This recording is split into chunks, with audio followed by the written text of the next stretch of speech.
So it's been a really important, worrying, fast-moving few days. Fascinating to get your perspective from Washington on events, but also I think we're going to come back later on to some UK issues as well. But we're going to start by talking about Israel's attack on Iran, Iran's retaliation, overshadowing of the G7 summit, and will he, won't he? All the speculation about what is happening in the White House. What is the Donald Trump game plan? And then we are going to turn to British politics and the announcement this week by the Prime Minister that there will now be a national inquiry into the so-called grooming gangs scandal, which is widely presented as a U-turn and has got an American element to it, because people might remember, we certainly discussed on this show, that Elon Musk was agitating for this some months ago. So why has there been this change of heart? And what does it say about the political instincts of the government? And then we're going to return to U-turns, a story in the Financial Times this week by Harriet Agnew, George Parker, unleashing a great deal of broad-based speculation. The story, Rachel Reeves considering changes to non-dom inheritance tax amid UK exodus. Chancellor's being lobbied by the city following a spate of departures by wealthy people. The door being opened, it seems, to further shifts on those non-dom tax changes. And as I said, you'll give us a very interesting view from across the pond about how American financiers and investors, and potentially current or ex-non-doms, are seeing what's going on here in the UK. But we're going to start with Israel and Iran, and a moment which has been, I guess, much discussed strategically for very many years. When you were in government, when I was in government, what would happen if Israel and Iran went to war? And for the first time for a very long time, we are living through that moment. Yeah, it caught everyone by surprise, not least, of course, the Iranians, and was brutal. The Israeli attack, which started a week ago and began with the assassination of a large number of leading Iranian military and Iranian Revolutionary Guard officials, and had sort of echoes of that decapitation strategy that Israel executed against Hezbollah with the exploding pages a few months ago, and I think has restored a kind of sense of Israeli competence, ruthlessness, and sort of internal tactical sort of, espionage and special operations sense, sort of brilliance, which they had lost after the horrific Hamas attack and hostage taking back in October a couple of years ago. So it's, as you say, long been discussed. This has been one of the most discussed issues. What will the world do if Israel attacks Iran? And I would just start with an kind of interesting observation. Israel's and particularly, when I say Israel, particularly the Netanyahu government, its behavior in Gaza is, of course, unbelievably divisive. And there are people in this country, there are people in the United States, and above all, it's worth noting, there are lots of people in Israel who are very, very uncomfortable, downright angry with what the Netanyahu government and the Israeli army are doing now in Gaza, and the reports of people being shot as they queue for aid and so on. What I found striking, and it was certainly the impression I got from Washington and reading the commentary, and I don't know whether you felt the same here, was there's not nearly the same opposition to what Israel is doing in Iran, that there's actually pretty widespread support and understanding that Iran cannot be allowed to develop a nuclear weapon, that other channels have not really succeeded, and that the Israeli action happened just 2 days after a big international body, the IAEA, set up after during the Cold War to monitor nuclear proliferation, had ruled that Iran was in breach of its proliferation obligation. So, with the sort of basis of an international judgment that Iran was doing the wrong thing. And I'll just sort of make that first observation, that there's a striking difference in attitudes towards Gaza and Iran in terms of Israeli action. That's right. And I think you see the same thing in Israel too. I was struck by an article by former Prime Minister Ehud Barak, from the other side of the political spectrum, from Netanyahu, very critical of the current government's Gaza policy, writing in support of that preemptive strike against Iran. And the politics in Israel is, a very unpopular government, worried about whether or not it could survive, and under great pressure, with a lot of criticism and concern about what's happening in Gaza. In a moment, unites politics, unites public opinion, a very, for now, strengthening moment for the Netanyahu government. So within Israel and internationally, but of course the question is, where's it going? What's the goal? Is it simply the destruction of a nuclear capability? Is it about regime change and kind of taking out the current leadership in Iran? And if so, what would come after? Or will we end up in a war of attrition? And who has the greatest strength to sustain that? I was very struck by listening to Netanyahu being interviewed on Fox, talking about this, because of course, the big question which has arisen in the last few days is, what's America going to do? Because if the aim is taking out the nuclear capacity, it seems very hard for Israel to do that without active American support. This was the Israeli Prime Minister talking about President Trump. Look, I've been in constant contact with President Trump. I mean, there were reports that President Trump kind of helped you achieve your strategic surprise by publicly urging you not to attack when he already knew you had decided to do it. So you were closely coordinating with the U.S. throughout this process. Look, we're fully coordinated, but understand that America, under President Trump, will make the decisions that are best for America. And that's the way it is. He understands that I, as the Prime Minister of Israel, the one and only Jewish state, must make the decisions that are important for the survival of my country, and he will do what is best for America. That is a relationship of mutual respect and mutual confidence. But of course, as Barak says in his article, very hard for Israel's goals to be achieved without active support of the United States. And the reality of the last few days is, a great deal of uncertainty about what Donald Trump knew. What is his attitude to what's going on? What will the Americans do? What does he see his goal is? This is Donald Trump keeping everybody guessing. Will you strike the Iranian nuclear component? And what time exactly, sir? Sir, would you strike it? Would you please inform us so we can be there and watch? I mean, you don't know that I'm going to even do it. You don't know. I may do it. I may not do it. I mean, nobody knows what I'm going to do. I can tell you this, that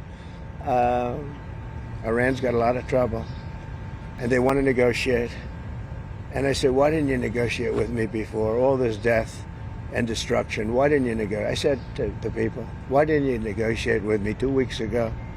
You could have done fine. So I guess this is the question I'm going to put to you, because you've been out there in Washington, D.C. There is a natural kind of tendency of observers of politics to assume that there's a plan, that there's a strategy, there is a goal, and that what's going on here is an unfolding of that strategy publicly. But that may not be the case at all. I mean, it may be when Donald Trump says, I might not, that is genuinely in his mind, because there's a number of different things which have been going on in the last few days, all of which push him in different directions. First of all, did he actually know that this strike was going to happen in this way? The Americans were involved in kind of quite detailed and acute negotiations with the Iranians. So there's a sense that, which he will hate, that he was a bit taken by surprise. Donald Trump, who fought the election as the peacemaker, as the man who was going to solve conflicts, the man who was going to be the guy who brought peace quickly to not just to Ukraine, Russia, but more widely. He doesn't want to be seen. In his mind, he's a peacemaker, not a war monger. You've then got, though, splits opening up in his own coalition with some people, some of his biggest supporters, Steve Bannon, Tucker Carlson, saying, do not launch a war in the Middle East, don't get America involved, leave it to the Israelis. But then, of course, others saying, this is the moment, you've got to be strong. And then there's a question, the Kissinger question, well, if he starts, where does it end? What is his actual goal? And then I think the fifth thing, when I look at this, Trump 2.0, there is a wildness, there is an uncertainty. Think of the people around him in the room compared to in his administration. I mean, if Tulsi Gabbard is there or Pete Hegseth, I mean, what are they saying to him? So, I mean, who knows how these forces are going to play out? Does Donald Trump even know himself this week what his plan is? Well, I think it's a very good question.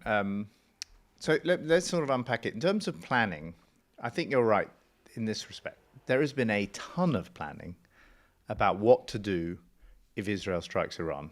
So there's a lot of British planning, which is currently unfolding, and there's been many years in the making of forward deploying jets to Cyprus and so on. There's been a ton of American planning. And obviously there's been a ton of Israeli planning about how they might carry out the attack. And in terms of consistency, I first met Benjamin Netanyahu in 1998, and the thing he was talking about in the meeting I was in, I was just the note taker at the back, but the thing he was talking about was trying to warn the West about Iranian nuclear weapons. So that's all been consistent and planned. But the big unanswered question, there were two big unanswered questions. The first was, could Israel single-handedly take out Iran's nuclear capability? And all the advice I saw when I was in government was no.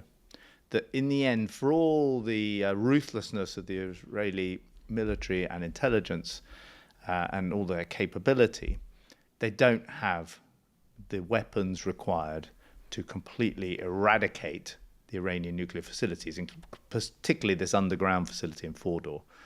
And the only country in the world that does have that capability is the United States. So that was always the advice over 10 years ago, and it seems to be still the pressing question today, that the Israelis cannot by themselves, for all the damage they're doing to these facilities, and of course the people who ran them, most of whom are now dead as far as I can see, they need the Americans for that. And then the second question was, would the Americans do it? And Barack Obama openly discussed that with us. And, we didn't know whether he would say yes. So the assumption was probably no, because he didn't want to get drawn into it. But that was for very different reasons to as you say, the sort of Donald Trump decision-making, because, a very important part of the Trump coalition is people on the right who think America first means America doesn't get involved anymore in these, what they call never-ending wars in the Middle East that Bush and Obama and so on have been involved in. So I think you're right. Although those Bush-Obama things were slightly the aberration. I mean, if you take a 50-year view or a 100-year view, that was the American view. And you could have imagined, two-state solution, keep that alive, reduce the nuclear threat of Iran, but stop us getting engaged. I mean, in fact, the American engagement under Bush and to some extent Obama-Biden was unusual. Yes. No, fun enough, someone was saying to me yesterday, who was giving me the kind of where this all sits in American history, that of course there has been a strong isolationist and America first approach to foreign policy for a long time, and that you should be looking at the late 19th century, and America was not wanting to get engaged in the world, or in the 1920s, 30s. When it comes to, I think it's worth pausing on the kind of Trump coalition. Because people who are anti-Trump or hate Trump, there'll be loads of listeners to this podcast who just think the guy is a complete lunatic, will miss this point, which is that he has been a consistent opponent of America getting involved in wars. And his own coalition, however, is a mix of people who when they say America first, they mean assertion of American supremacy abroad, a kind of version of neoconservatism that we saw at the time of the Iraq War, with these people who are absolutely against conflict. And you've had, I think, a couple of examples. We should play them, shouldn't we? The first is Tulsi Gabbard, who is the Director of National Intelligence. Lots of people question whether she was suited to do the job, seen as a very close ally. And then, when Trump's returning from the G7 summit on Air Force One, someone says to him, but hold on, Tulsi Gabbard says Iran isn't developing a nuclear bomb. Yes, and she had put out a video last week kind of warning of the dangers of nuclear proliferation and nuclear action being perpetrated by the establishment. And it was quite strange in the context of what was about to happen a couple of days later. Israel, seemingly, at least Trump says, with American knowledge, getting involved in kind of active conflict. You've always said that you don't believe Iran should be able to have a nuclear weapon, but how close do you personally think that they were to getting one? Because Tulsi Gabbard testified in March that the intelligence community said Iran wasn't building a nuclear weapon. The IC continues to assess that Iran is not building a nuclear weapon, and Supreme Leader Khamenei has not authorized the nuclear weapons program that he suspended in 2003. I don't care what she said. I think they were very close to having it. So there's the president. I don't care what she said. So this is his national security advisor, and he doesn't care what she said. Yeah. Okay. Director of National Intelligence, but same thing. I mean, it's, of course, and that is a reminder that, all politics has elements of a court. There's a court around 10 Downing Street and there's a court around the Elysee and so on. But there is a really big court around Donald Trump. And you don't know what the king is going to do with his trusted advisors, whether he's going to chop their heads off or not, metaphorically. She had done a really weird video last week warning about the dangers of nuclear proliferation and saying that this was like an establishment plot and it was incredibly dangerous. She went to Nagasaki and to Hiroshima and talked about the terrible damage done, by the way, by an American president, and it must never happen again. And it was, I think people were a bit confused by it in Washington. And then the fact that Israel then launches this attack a few days later. I mean, goodness knows what she's up to.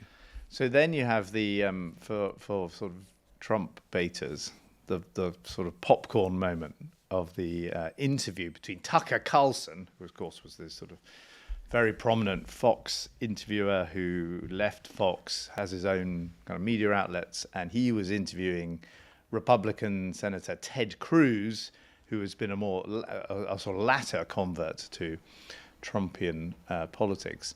And Carlson was interviewing Cruz this week, and this was the encounter. How many people live in Iran, by the way? I don't know the population. At all? No, I don't know the population. You don't know the population of the country you seek to topple? How many people live in Iran? 92 million. Okay. Yeah, How could you not know that? I don't sit around memorizing population tables. Well, it's kind of relevant because you're calling for the overthrow of the government. Why is it relevant whether it's 90 million or 80 million or 100 million? Why is that relevant? Because if you don't know anything about the country... I didn't say I don't know anything about Okay, what's the ethnic mix of Iran? They are Persians and What percent? predominantly Shia. Okay, this is cute. It's not okay. even... You don't know anything about Iran. So okay, actually, I am not the Tucker Carlson expert on Iran. You're a senator who's calling for the overthrow of the government. You're the one who don't know claims anything about the country. No, you don't know anything about the country. You're the one who claims they're not trying to murder Donald Trump. You're the I'm one not saying that. who can't figure out if it was a good idea to kill General Soleimani, and you said it was bad. You don't believe they're trying to murder Trump. Yes, I do. Because you're not calling for military strikes against them in retaliation. And if you really believe that... We're carrying out military strikes today. You said Israel was. Right, with our help. I said we. Israel is leading them, but we're supporting them. Well, you're breaking news here because the U.S. government last night denied, the National Security Council spokesman Alex Pfeiffer denied on behalf of Trump that we were acting on Israel's behalf in any offensive capacity. No, we're not bombing them. Israel's bombing them. You just said we were. We are supporting Israel. Israel. High stakes. You're a senator. If you're saying the United States government is at war with Iran right now, people are listening. Okay, we are not bombing them. Wow. Things are not kind of stable in Trump land. In Trump land. They really aren't. And Steve Bannon, I think, taking the same line as Tucker Carlson. And I'm not sure what JD's up to. Well, you would know. Yeah, I think he's keeping a low profile on this issue. Although, I mean, his instincts, I think, would be probably not to get too drawn in. And there's definitely an option of, if you can get away with it, which is always, to sort of the kind of Kissinger point, once you get involved, what's your exit plan? But, there may well be a kind of halfway house where the Americans use this one capability they have, which is destroying deep underground facilities. But, of course, if you do that, you open yourself up to Iranian retaliation. I mean, it's worth noting in all of this, what has been exposed is the utter weakness of the Iranian autocracy. They have no air defenses over their country. Their proxy groups like Hezbollah have been completely, emasculated. And they are essentially sitting targets. And although they are retaliating in as far as they can against Israel, the damage being done in Iran is vastly greater than the damage being done in Israel. I think there's a kind of interesting question. If you're trying to pick your way through all this as another Western leader, trying to interpret who's, what's Trump going to do, where is the kind of Trump coalition heading, what will the Americans do next? I mean, the one thing is you definitely haven't been told in advance. And you're having to put a brave face on it if you're the British Prime Minister or the French President. You can't just say, I don't know anything. But, it's absolutely clear that most Western governments didn't have a clue and were not in any way consulted in advance. And then you had the G7 meeting happening while this is all taking place. And I think in a kind of traditional worldview, you might think, oh, that's really convenient. Here's a moment for the Western alliance to get together they always happen in kind of slightly incongruous locations. This one in kind of log cabins in northern Canada, Mark Carney's first G7 as Canadian Prime Minister. But that was not the case at all, because it became very evident that the American president thought it was a total waste of his time being there. Interesting, this G7. I think I'm right in saying Mark Carney is the first person ever at the G7 to have represented two different countries at the G7. I don't think it's ever happened before. And at a lower level, and in every format of the G7. Exactly. Because he's been there. The G7 meets at the leader level, which is what he was hosting. It also meets the finance ministers and central bank governors, and he's done that as both Canadian central bank governor and governor of the Bank of England. And like you, he was a Sherpa, a G7 Sherpa as an official, wasn't he? So he's done every kind of possible combination of the G7. I think the only other person I could think of who might have done two different countries, although at a much lower level, would be Gaz McLuth, who used to be head of our revenue and then was the head of the Australian revenue and is now central bank governor in Ireland. And so there may have been G20 IMF working groups where he's represented two different countries. It doesn't count if you're like a tree because you've been an international European Union or an IMF bureaucrat, but two different countries. But I think just tell me, you've attended these G7s, right? Yeah. I hosted one when I was Chancellor in Britain. I mean, the amount of preparation that goes into them, everything from organising the event, what the meal's going to be, and what the gifts are, and who's going to sleep in which room, and to the topics, to all the diplomatic work, the Sherpas, who we've talked before. Those are the people who prepare the summits, hence they're called Sherpas, and they, all the work. Can you imagine? You're chairing and you've been organising a G7, and the President of the United States says on the day he's arrived, actually, I'm leaving. I'm gone. I know. And I don't think they had any warning that he was going to do that as well. He had an enormous delegation and they fly in and they fly out. I don't think it is as bad as it first looks, because actually he was there for the Monday meeting and for the Monday dinner. The following day, which he left for, was the day when they were doing sort of outreach with wider BRIC powers, the Indians. I think I'm not sure the Brazilians were going. The Mexican president was going. Zelensky was coming. And actually, missing those things was probably less important. They did manage to get an agreed statement out on Iran-Israel, but of course they didn't have a communique. It ended up with chairman's remarks from Mark Carney, but actually the problem with the communique at this G7, it would have been a nightmare. What would they have said in the communique about tariffs and trade and global growth? So it might be that they slightly dodged a bullet in terms of what was actually going on those things. But I don't know. Optimistic spin. I think so, I'm afraid. I think Trump has sort of blown up the G7, at least for the Trump presidency. I mean, I don't think anyone can claim this is the inner sanctum where the West coordinates its actions. And in fact, there was a very public sort of dressing down by Trump of Emmanuel Macron. So Emmanuel Macron had said, when asked, because of course all these leaders like Keir Starmer are doing domestic television when they're out there and domestic radio, and Emmanuel Macron had said to the French press when asked, when they all go like, well, it's a bit of a disaster, isn't it, that Trump's leaving? He goes, no, he's off to negotiate a ceasefire. And Trump tweets that, or posts that that's absolutely not the case. And then he says this on Air Force One as he's flying home. We're not looking for a ceasefire. I didn't say I was looking for a ceasefire. That was Emmanuel, nice guy, but he doesn't get it right too often. But we're not looking. We're looking for better than a ceasefire. I mean, look, in Trump's defence, what had Macron done on the way to the G7 in Canada?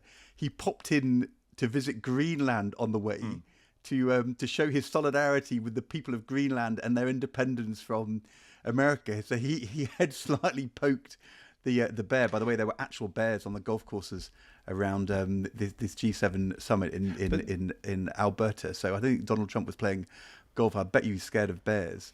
But I heard a very interesting theory in Washington, which I had not heard before. So there's been a general narrative that the G20 is finished, or that it's sort of performative, is pointless, because Vladimir Putin's a member, because President Xi's a member, it doesn't really operate anymore in the way that it did, when Gordon Brown was chairing it back in 2009. America is hosting the G20 next year.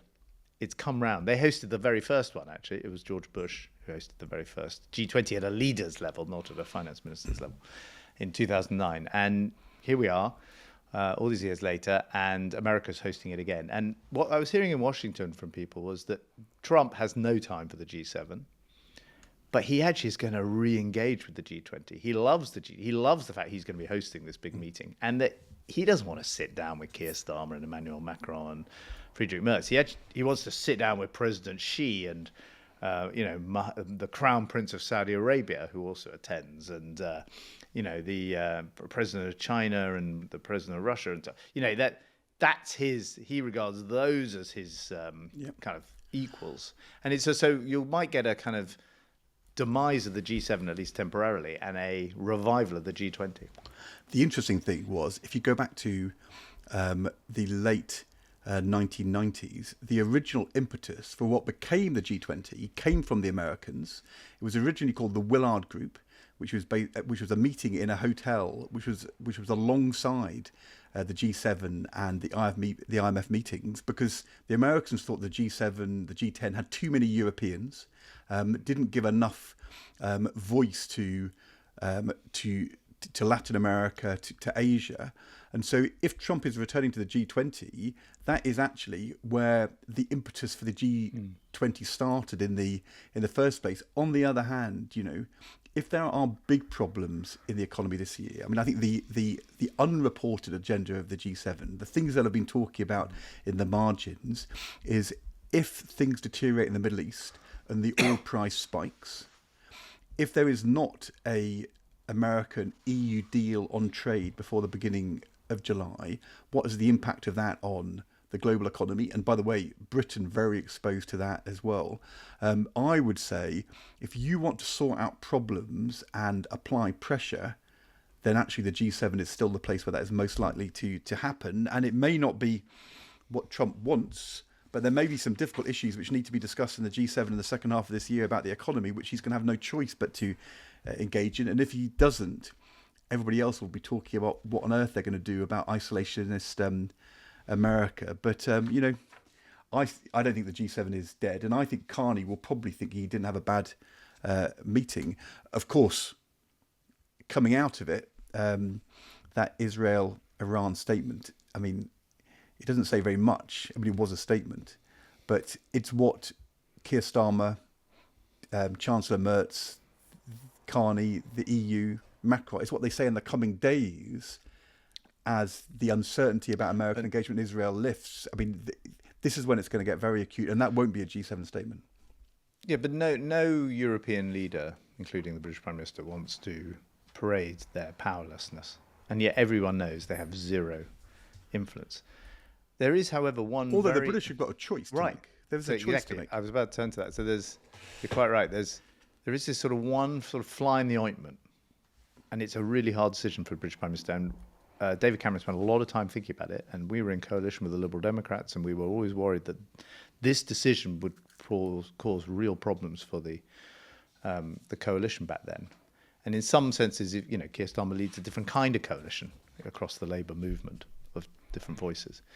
And the British Prime Minister has to consent to the use of the Diego Garcia US-UK airbase on the Chagos Islands. Now, the Chagos Islands have been in the news because Keir Starmer has essentially returned them to Mauritius, or handed them to Mauritius.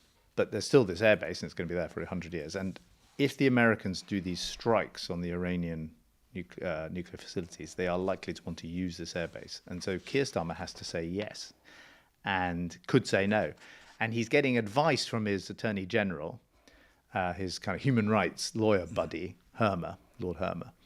And I think this is a classic kind of clash between what you come into office wanting to be, which is a government that's based on the rule of law, international human rights. You're going to embed that. You've been campaigning for it in your various legal practices over the years, you and Hermer. And then suddenly, the British Prime Minister, you've been trying to build up relations with Donald Trump. You've handled them pretty well. You even picked up his papers when he threw them all over the floor at the G7. And now suddenly, can you say no to Trump if Trump wants to use the airbase? I mean, I don't think you can, but there will be a lot of Labour MPs saying, hold on, we are participating in a Trump strike not authorised by the UN on Israel. I think we have to give credit for this revelation that Richard Hermer may be advising Keir Starmer that this would not be legal. This might not be legal if it's not simply supporting Israel defending itself, but instead Israel on the attack. Because this was revealed by our friend who we actually first announced his job move, Tim Shipman, leaving the Sunday Times to the Spectator. This week's Spectator, Starmer's war zone, the Prime Minister in his perilous position. Tim's first piece in the Spectator, which has splashed the Telegraph and been all across the newspapers. And by the way, I thought actually the thing which jumped out at me was the US Defence Secretary telling his British counterpart John Healey about Donald Trump. What he writes on Truth Social, that is the best indication of present thinking. I mean, the US Defence Secretary follows Donald Trump on Truth Social to find out what's in his mind. But you know what you really need to do, Ed? You need to check takeaway pizza deliveries around the Pentagon. Let's end on this. The way that people knew, if they're really paying attention, that Israel was about to strike Iran, was apparently there was a surge in pizza deliveries to the Pentagon because they were all suddenly working late on these plans. And there's a place called District Pizza Palace, a takeaway 2 miles from the Pentagon. And there's someone online who follows pizza orders, and they posted, we'll put it in the show notes, this big spike in pizza delivery orders. So you see, that's the way to spot what's really going on in the world. Look, Tim Shipman reports Lord Hermer saying the Attorney General has concerns about the UK playing any role in this except for defending our allies.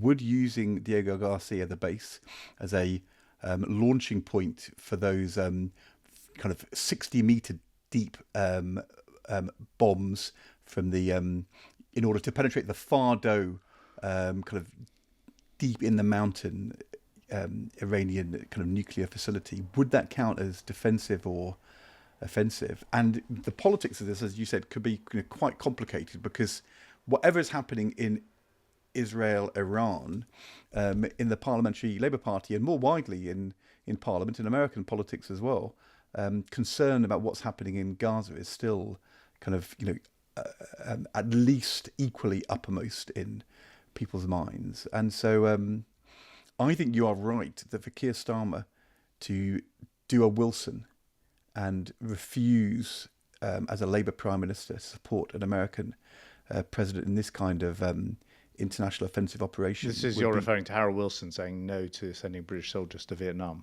That's right. That would be like a really big deal.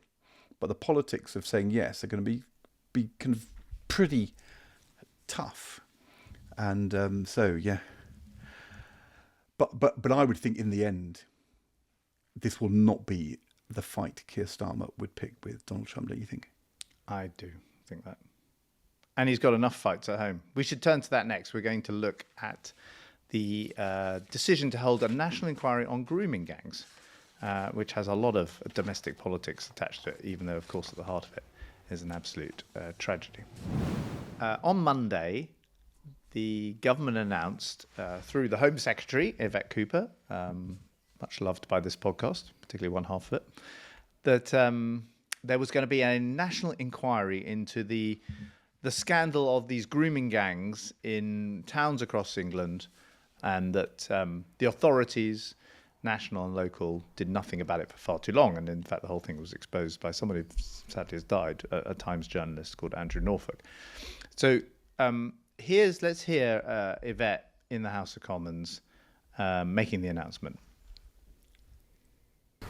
To the victims and survivors of sexual exploitation and grooming gangs, on behalf of this and past governments and the many public authorities who let you down, I want to reiterate an unequivocal apology for the unimaginable pain and suffering that you have suffered, and the failure of our country's institutions through decades to prevent that harm and keep you safe.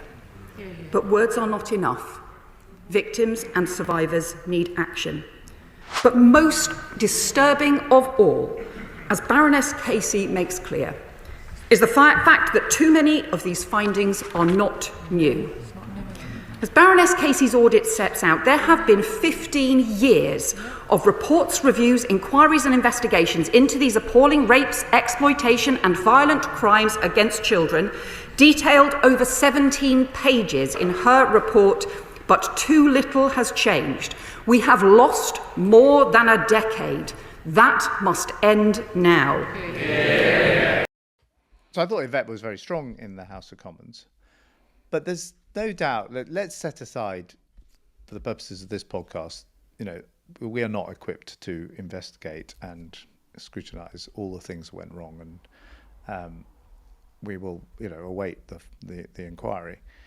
But let's look at the politics of this, because I think when this first surfaced again, of course, this story has been going on for over a decade, but when it sort of surfaced again towards the end of last year, it was seen as a very sort of political issue, wasn't it? It was seen as two things. It was seen as, first of all, an attack on Keir Starmer's record as Director of Public Prosecutions. It was a kind of an opportunity to attack Starmer by his political critics and opponents. And then second, there was extraordinary American intervention by Elon Musk. This was when Musk was sort of just getting going as a kind of big public figure in politics, certainly in our politics. And he posted these extraordinary statements about Gordon Brown and Jess Phillips, who was the junior minister here, and Keir Starmer, all being kind of essentially complicit in the mass rape of Britain. He uses that kind of language. But he had a very specific thing. Why are you not having an inquiry? And the whole thing had been triggered, this politics had been triggered by the Labour government essentially rejecting a request by Oldham Council, Labour-run Oldham Council, to have a broader national inquiry into what had gone on in Oldham and elsewhere. And I guess the question I got for you first was just on the politics of this. It does seem to me kind of, you can make the case for Keir Starmer that the guy is not very political, and that's a good thing. And he commissioned Baroness Casey to say, what should we do? And she says we should have a national inquiry, so he's having a national inquiry. But the problem is, it looks very naive and looks like a big U-turn, because he had sort of stood against having a national inquiry and said that people were jumping on a right-wing bandwagon who were calling for it. And I think if you were looking at it just as a sort of from the sort of narrow politics, it's been quite ineptly handled that he's ended up having the national inquiry that he was against having just a few months ago. There's no doubt that he was very defensive about what he saw was his leadership. When he was Director of Public Prosecutions 10 years, slightly more than that, ago, he was one of the first people who really went after these gangs, and at a time when it hadn't properly broken through. It was only really with the Norfolk reporting in the Times. I mean, I don't know about you as Chancellor, as part of the government in that period, certainly, I was Secretary of State for Children's Schools and Families. We had responsibility for tackling child sex abuse. We were, would go after any time when institutions were failing. I mean, post Climbié, Baby P, and all of the problems about poor communication. But at that time, this wasn't coming across the desks of cabinet ministers. I mean, I don't know whether you ever had any dealings with it. I didn't. I didn't directly. I mean, there was definitely, there was the emerging prosecutions in places like Rotherham.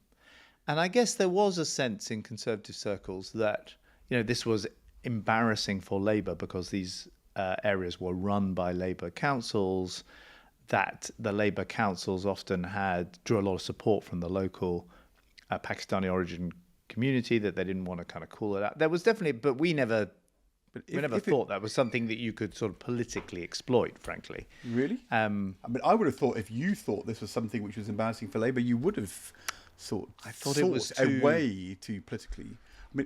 I mean, I think when Keir Starmer was going about this in that period, it wasn't really on the political radar. I think what you're talking about happened a little bit later on, but there is no doubt he then uses this language about a far-right bandwagon at the beginning of the year in the face of Farage and Badenoch and Musk, and that was, poor language to use and a political mistake, which then sets him up for a U-turn. On the other hand, as he said at the weekend, when he asked Louise Casey, when Home Secretary, and he asked Louise Casey to do this report, I don't think Louise Casey thought that the right thing to do was to have another national inquiry. I mean, the view was there'd been the J inquiry over very many years. Its report had not been implemented at all. Another national inquiry might kick things into the long grass. What we needed was more local inquiries. Why hadn't there been proper inquiries in Bradford or in Oldham? By the way, London, Manchester, Birmingham, have there been proper inquiries in those places? Why haven't you seen more prosecutions? And I think what you see then happen in the Casey report, and then in on Monday, is the realisation that it's only a national umbrella with the national powers in order to compel witnesses that you can really make these local inquiries work and bite. So Louise Casey, I mean, I think we can hear her explain it. She changes her mind about whether this national inquiry was the right thing, but she can change her mind. Yvette can change, her mind, or at least kind of join the support for the national inquiry without having to eat their words in the way that Keir Starmer had to do. This is Louise Casey explaining why she changed her position. So it wasn't a political thing for me. It's just like, I don't really see the necessity of this. Alexis Jay did a really, really good inquiry into sort of institutional failings. The thing is, the more I got into it and the more I looked at the data, and, for example,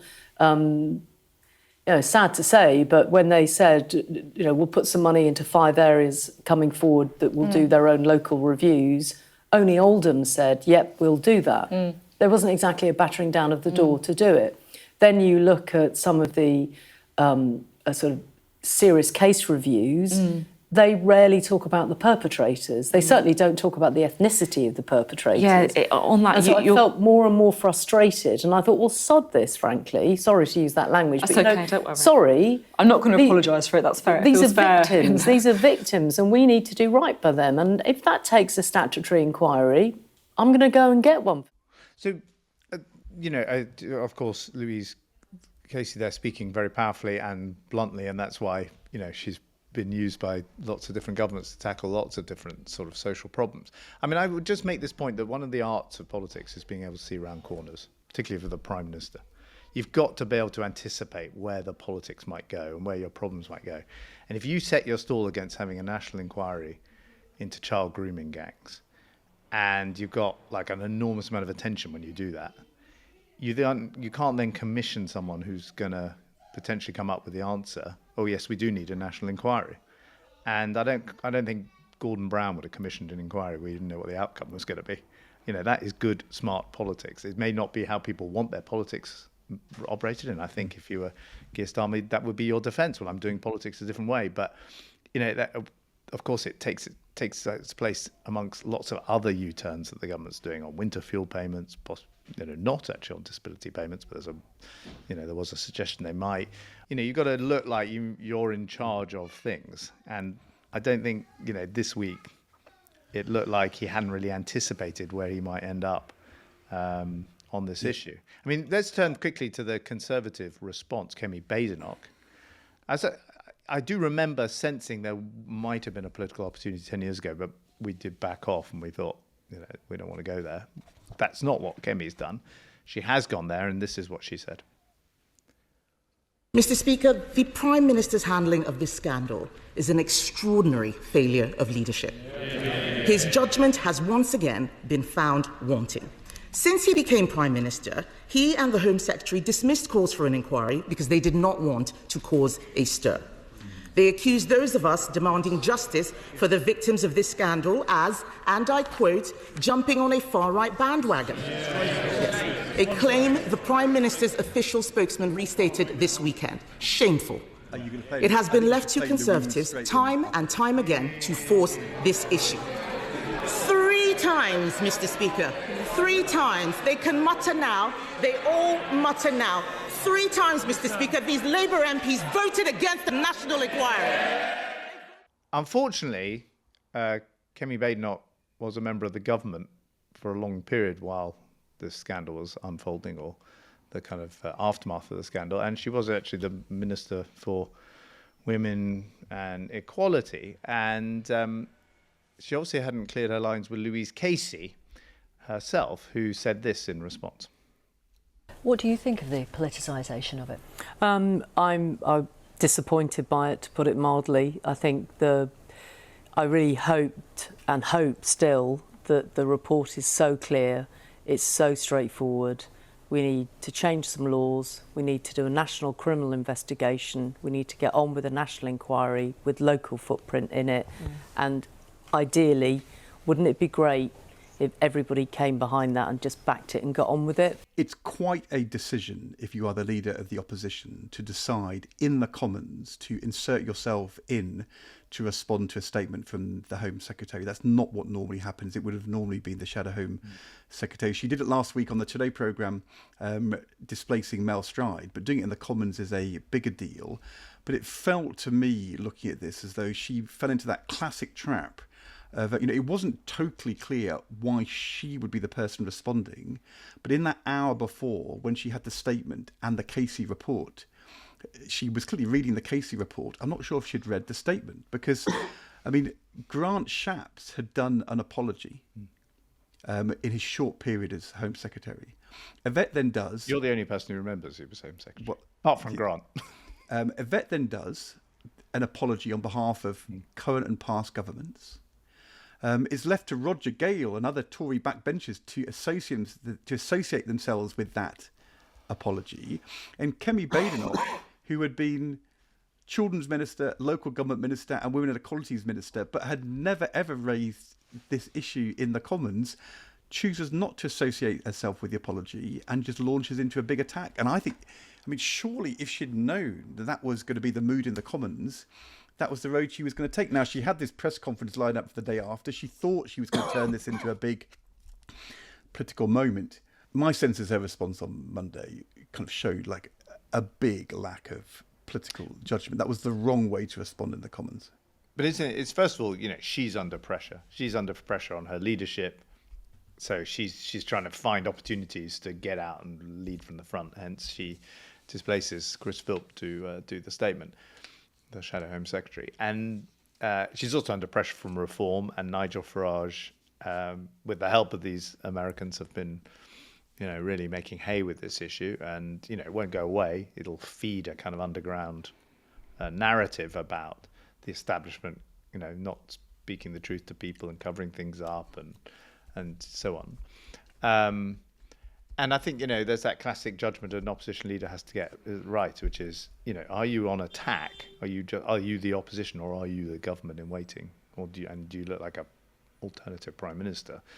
And here she was definitely straying more into the let's just attack rather than because you can make the same points she's making in a much more statesperson-like way. You can be we all take responsibility. We've all shared an apology, but there are some very specific questions that Keir Starmer has to answer. I mean, there are ways of doing it which she did not do. That is all for Political Currency this week. We'll be back on Monday with ex-ministers' questions.